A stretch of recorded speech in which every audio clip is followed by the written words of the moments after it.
Hello viewers, welcome back to my channel. আগে আমি প্রথমেই তাদেরকে ধন্যবাদ জানাতে চাই যারা আমার পরিবারের নতুন সদস্য হিসেবে আমার পাশে দাঁড়িয়েছো। আমি ভীষণ ভীষণ খুশি একদিনে আমাকে এতজন ভালোবাসা জানিয়ে আমার পাশে তোমরা এসে দাঁড়িয়েছো। ভবিষ্যতে আমিও চেষ্টা করব তোমাদের পাশে দাঁড়াবার, আর আমার দ্বারা ক্রিয়েটিভ কিছু ভিডিও তোমাদের মাধ্যমে শেয়ার করার। তো অসংখ্য ধন্যবাদ এবং প্রচণ্ড প্রচণ্ড খুশি আমি। আমার তরফ থেকে তাদের জন্য আন্তরিক অভিনন্দন ও ভালোবাসা রইল। তো আজকে বিপত্তারিণী পুজো, তো সেই কারণে আমি আজকে নতুন একটি ভিডিও নিয়ে চলে এসেছি। আজকে আমার বাড়ির পাশেই একটা কালী মন্দিরে আমরা সবাই গেছিলাম পুজো দিতে। সেই ভিডিওটাই তোমাদের সাথে আমি এখন শেয়ার করব। তো এখানটায় পাড়ার সবাই মোটামুটি মা কাকিমা বয়সী যারা ছিলেন বা ছোটো বৌদি দিদিরাও পুজো দিতে আসে। খুবই জাগ্রত এখানকার মন্দির একটি, সিমলাপালে। তো আমরাও গেছিলাম, আমিও গেছিলাম সেখানেই পুজো দিতে। তো তোমরা দেখতে পাচ্ছ নিশ্চয়ই, মানে খুব সুন্দর প্রথমে পুজো শুরু হয়েছিল। সবাই 13 রকমের ফল, মিষ্টি, সুজি, লাল সুতো, মানে সবাই সব কিছু নিয়ে এসেছিলো। তো তারপর আমার মা আর কি, মা বসে বসে সুন্দর করে সবাই ধাগা বানাচ্ছিলো, আশেপাশে কাকিমারাও বানিয়ে যাচ্ছিলো। তো ফার্স্ট এখানে তোমরা দেখে নাও মানে কিভাবে এই ধাগাটা মানে তৈরি করে। তো একটা লাল সুতো ফার্স্টে নেওয়া হয় ওখান থেকে, তারপর 13টা দূর্বা আস্তে আস্তে গুনে গুনে আমার মা করছিল। আমি সেটা তোমাদেরকে দেখাচ্ছি, দেখো 13টা দূর্বা, দেন ওই লাল সুতোটা 13টা গিট দিতে হয়। তোমরা দেখতে পাচ্ছ কিভাবে করছে মা। এইভাবে গিট দিয়ে দিয়ে সবার জন্য মা বানিয়েছে, মানে প্রত্যেকের জন্য যাতে একটুও কম না পড়ে। তো এইভাবে বানিয়ে যাচ্ছিল কন্টিনিউ, আমি তোমাদের সাথে সেটা শেয়ার করছি, দেখো। তো ব্যাপারটা খুব ভালো এবং ধৈর্যেরও ব্যাপার অবশ্যই, মানে সারাদিন উপোস করে থেকে মা বিপত্তারিণীর জন্য তার লাল ধাগা। তো এটা সবাই চায়, মানে আগে আমরা ছোটোবেলায় বলতাম এই তোর বাড়িতে বিপত্তারিণী পুজো হবে, আমাদেরকে দিবি কিন্তু, আমি পড়বো, মানে এরকম এটা ছোটো থেকেই শুনে আসছি। তো এখন নিজে যখন সেখানে পুজো দিতে যাচ্ছি তো খুব ভালো লাগছে যে আমিও কত বড় হয়ে গেলাম।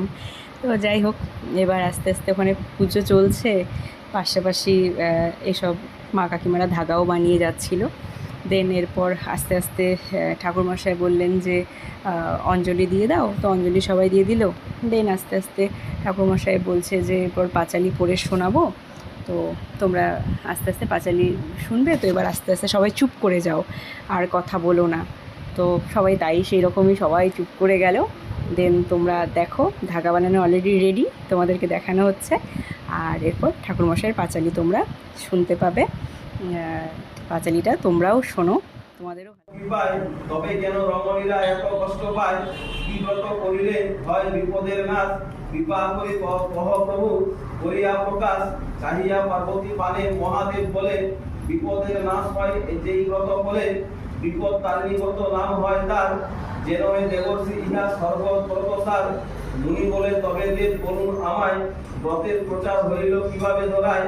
আশুতোষ বলে ঋষি শুনো সেই কথা, ব্রতের প্রচার হলো যেইভাবে কথা। সত্যক্রম রাজা হন বিদর্ভ নগরে, গুণবতী নামে সতী পত্নী তার ঘরে। গুণে যেন সরস্বতী প্রায় লক্ষ্মী রূপা, দিন জনে সদারানী করে থাকে কৃপা। রাজ্যের কল্যাণ চিন্তা সদারানী করে, নিত্য পূজে দুর্গা দেবী ভক্তি সহকারে।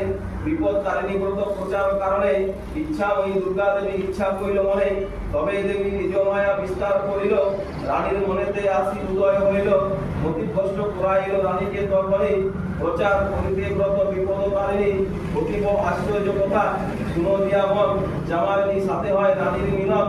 যতনেতে কত দ্রব্য দেব রানী তারে, আনন্দেতে জামালিনী হয়ে যায় ঘরে। একদিন ধীরে ধীরে কয় তবে রানী, খুব ইচ্ছা হইল মনে শুনো জামালিনী। অখাদ্য অস্পৃশ্য আর অদৃশ্য যে মাংস, সেই দ্রব্য তুমি মোরে দেখাও অবশ্য।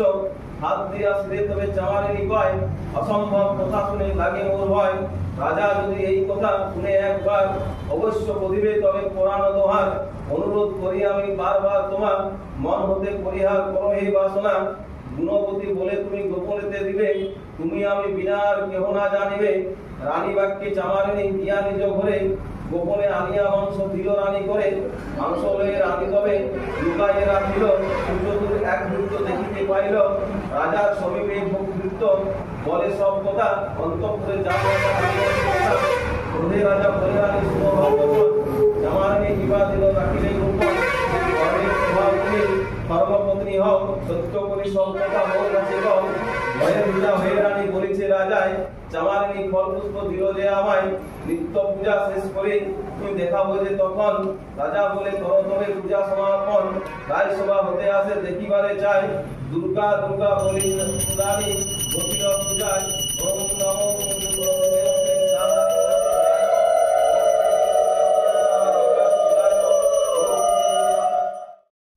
পাঁচালি শোনার পর আমরা একে একে ঠাকুরমশাইকে নামগোত্র বলছিলাম। উনি মায়ের পায়ে সংকল্প করে দিচ্ছিলেন, তারপর প্রণামী ফুল দিয়েছিল। আমরা একে একে তারপর সবাই বাড়ি চলে আসি।